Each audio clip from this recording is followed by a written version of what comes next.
જય સ્વામિનારાયણ. સાધના દર્શન.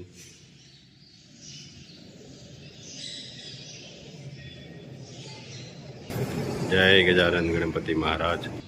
જય કષ્ટભંજન દેવ. જય સ્વામિનારાયણ. સુખ નથી આપણી અંદર કે નથી આપણી બહાર.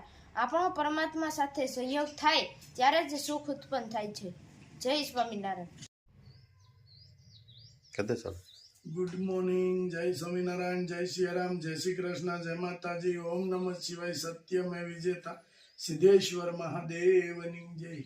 નવો પોક આવી ગયો છે કે નવા પોકના કાલે આપણે પેકિંગ કર્યા, પેકિંગ બતાવ્યું હતું આપણે ગઈકાલે, અને ગઈકાલે પાછું ટેસ્ટિંગ માટે આપણે જાદરિયું પણ બનાવ્યું હતું. મસ્ત જાદરિયું બન્યું હતું અને 1 નંબર પોક આપણે દર ફેરે લાવીએ છીએ અને એકદમ લીલવણી લાવીએ છીએ કે પોક ઘણી બધી જાતના મળે છે, પણ જે લીલવણી એકદમ મળે છે અને કાચો ઘઉં, ટૂંકમાં કાચો ઘઉં હોય તો જ લીલવણી થાય. ઘઉં પાકી ગયા પછી તમે પોક બનાવો તો એ લીલવણી ન થાય અને એનું જાદરિયું ન થાય, સુખડી થાય. એટલે એવો પોકે હોય છે. પણ આપણે તો પહેલેથી એક જ સરખો માલ પોકમાં લાવીએ છીએ, બનાવીએ છીએ અને એક જ સરખી રીતે આપણે જે ઠેરી છે બનાવવાની એ પણ તમને આગળના બ્લોગમાં બતાવી હતી કઈ રીતની ઠેરી છે. મસ્ત ઠેરી પ્રમાણે જ બનાવી છે અને એ જ રીતે તમે પોક બનાવો તો જ લીલવણી પોક બને. તો કાલ જાદરિયું બનાવ્યું હતું, મસ્ત જાદરિયું બન્યું હતું અને કાલ સાંજે બધાએ ટેસ્ટ કર્યું, એ પણ તમને બતાવશું. કારણ કે પહેલા અમે ટેસ્ટ કરીએ છીએ પછી બહાર અમે મોકલાવીએ છીએ કે અમને જરીકે આમ તેમ કે ચંકા લાગે એટલે અમે બહાર ના મોકલાવી અને ફાર્મરને અમે કહીએ છીએ કે ભાઈ આમાં આ પ્રોબ્લેમ છે, તો એ આપણે કોઈ પણ બીજી વ્યવસ્થા આપણે કરી દઈએ. એટલે જો આ મસ્ત લીલવણી પોક આવી ગયો છે એકદમ. કોઈ પણને ઓર્ડર આપવો હોય તો અમારો નંબર છે 9903313006. આ નંબર ઉપર તમે વોટ્સઅપથી ઓર્ડર આપી શકો છો. અને અમે પોકનો ભાવ કે ગયા વર્ષે હતો એ જ ભાવ આપણો છે. પોકનો ભાવ છે 500 રૂપિયા કિલો. અને આપણે કોઈ ગયા વર્ષે આટલો હતો આ વર્ષે આટલો વધારવો એ નથી. જે રીતે ફાર્મર પાસેથી આપણે બનાવવાનું ને બધી કોસ્ટિંગ કાઢી એ જ રીતે આપણે ભાવ મૂકીએ છીએ. તો પોરની હારવાર જ આપણે પડ્યો છે કે પોર જેટલે ભાવે હતો એ ભાવે જ વણા આપણે વેચવાનો છે. તો પોકનો ભાવ 500 રૂપિયા છે. ખાસ નોંધ લેવાની કે 1 કિલોના 500 રૂપિયા ભાવ છે. જો મસ્ત પોક. અને આ અમારું પેકિંગ છે. ડુપ્લિકેટ થી સાવધાન. જય સ્વામિનારાયણ. જય સ્વામિનારાયણ. જય સ્વામિનારાયણ. આજે નવા પોકનું જાદરિયું બનાવવાનું છે ને? હા, પ્રિયાંકને બહુ ભાવે એટલે હા કે બા જાદરિયું બનાવીશું. કે નવો પોક આવી ગયો હવે હા, ને જાદરિયું બનાવવાનું છે. કઢીને જાદરિયું. હા, કઢીને જાદરિયું. જો અહીંયા ધાબો દેવાનું ચાલુ કરી દીધું છે બાઈ જાદરિયાને. પેલા મિક્સરમાં પીસવું પડે, કેમ? મિક્સરમાં પીસીને અને હવાલે ચાળતું જવું હવાલે પડે. ચાળતું જવાનું. હા, કરકરું હોય થોડું. આ કરકરું બનાવવું પડે અને દૂધનો ધાબો દેવો પડે. હા, અને કેટલી વાર રાખવું પડે દૂધ નાખી? અડધી કલાક તો રાખવી જ પડે. કળિયું પોહી જાય ને હા, તા લગી અને દબાઈ દેવાનું. પછી આને જો આમ દબાઈ દેવાનું. પછી હા, એટલે કણિયું પોહી જાય ને, કળિયું પોહી જાય, કોરું ન રહે. કોરું મોરું ન થાય. તો મસ્ત કઢી બને છે જાદરિયા સાથે. લીલી હળદર નાખીશ કાબા. લીલી હળદર નાખીએ એટલે પીળી થાય. સરસ, બહુ મસ્ત કઢી થાય. સ્વાદે બોલે ફરી જાય નાખો. ફરી જાય કઢી. લીલી હળદર નાખીએ લીલી એટલે હળદર નાખો. બહુ ઉકાળવી પડે ને. ઉકાળો તો મીઠી લાગે. આપણે ખીચડા હારે કરી હતી કેવી સરસ બધાને બહુ ભાઈ. અને કઈ ઘટે ને એવી બની તો પણ.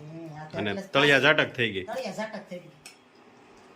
લોટ ને બધું નો ધાબો આપી દીધો. કેટલો વાર રાખવું પડે આને? એ તો જેટલી વાર રાખો એટલે કે એવું કઈ નહીં. તો કણી ગળી જાય એમ જાદરિયું સારું થાય. જેમ વહેલું આપણે ધાબો દઈ ને હા હા, એમ વહેલું ગળાઈ જાય. આમ કણી પોછી થઈ જાય છે. મસ્ત જાદરિયું થાય. મસ્ત થાય. કઢી ઉકળી ગઈ છે, હજી વઘારવાનું બાકી છે. અને કાચી કઢી પીવાની મજા આવે, કેમ? 2 સાલિયા પીવાની. જઈ બનાવવાની કઢી કાચી. કાચીથી કઢીથી વામ પેલા એમ કેતા ને કે શરદી વહી જાય. શરદી વી જાય, ગમે એવો કફ, અને એમાં લીલી હળદર નાખીને બને. હળદર હોય એટલે બધું તોડી નાખે અંદર. હા, આપણે વઘાર્યા પછી નહીં ખાવાની. 2 સાલિયા કાચે કાચી પીવાની. કાચે ગરમા ગરમ પીવાની. વઘારેલ નહીં. પણ સ્વાદ એમ લાગ્યો કાચી કઢીનો. અલગ પડી જાય ને આખો સ્વાદ. હા, એમાં લીલી હળદર હોય ને એટલે આખો સ્વાદ બહુ મસ્ત લાગે એનો. જો મસ્ત જાદરિયું બનાવવાનું છે અને ગળનો પાક મૂકી દીધો ને. હવે ઘી નાખવાનું ને. પાક લેવાનો ને હવે કેવો લેવો પડે આને? આમ ગોળ ઓગળી જવાનું, બહુ પાક ન આવવા દેવાનું હોય. ઢીલું તો રાખવાનું. ઘી ઓગળી ગયું છે હા. અને ગોળનો પાક લેવાનો. અને છે ને આપણે પાક નો આવે, ખાલી ગોળ ઓગાળવાનો હોય. હા હા આપણે ચૂરમાના લાડવા બનાવીએ ને એમ. હા પાક આવી જાય તો બસ કડક થઈ જાય. હા, તો એકદમ નરમ થવું જોઈએ કા જાદરિયું? નરમ થવું જોઈએ. અને આ એવી વસ્તુ ગરમ ગરમ જ ભાવે. હા, ઠંડુ થઈ જાય પછી ન મજા આવે. આ ગોળ કમ્પ્લીટ થઈ ગયો અને હવે લોટ નાખવાનો છે જાદરિયાનો, જે દળેલો આપણે એને ધાબો દીધેલો છે. જો એકદમ મસ્ત ગ્રીન જાદરિયું થાય. જેમ જોઈ એમ લોટ નાખતો જવાનો. મસ્ત એકદમ જાદરિયું તૈયાર થઈ ગયું છે ગ્રીન. હવે એને થાળીમાં ઢાળી દેવાનું હા, અને થેપલી પાડી દેવું. ઢેફલી પાડી દેવાની. જો જાદરિયું જમવા મળ્યા છો બધા. કેમ પ્રયાગ? પ્રયાગે તો જો આમ ભાખરીમાં ચોળ્યું છે અને જાદરિયું કઢીમાં ભાખરી ચોળી નાખી અને જાદરિયું. કેમ મજા આવે છે? સુપર. કેવું બન્યું જાદરિયું? ભૂખ લાગી હોય ને એટલે સ્ટેશનમાં થાય ને કેમ ભૂખ ન લાગે 2 કલાક આ થાળી પૂરી થઈ જાય પ્રયાગ? કેમ બન્યું છે ગોલાભાઈ જાદરિયું? એક નંબર નવા પોકનું જાદરિયું હા, મસ્ત બન્યું. અને પ્રયાગને તો બહુ ભાવે કા પ્રયાગ? કેમ બનાવ્યું પપ્પા જાદરિયું આજ નવા પોકનું? પેલા આપણે મહેમાન આવતા તે જાદરિયું બનાવતા ને? સુરમું. અને જાદરિયા હારે કઢી હોય. હા, અને જો બાઈ ભાખરીમાં જોયું કઢીને. અને જાદરિયું હોતો હો ભાઈ. હા, તો આ ભાખરીમાં કઢી નાખીને ચોળીને 1, 2 અને 3 ચોળીને ખાવાવાળા છે. કઢીને જાદરિયા જમાવટ બોલે છે. કેમ પ્રયાગ? આ જાદરિયું કઢી હું કેમ બનાવે બાલા? એ પછી ન ખબર હોય કે જાદરિયાના માસ્ટર બેન છે કઢી. એટલે ઈ બે આને જોઈ.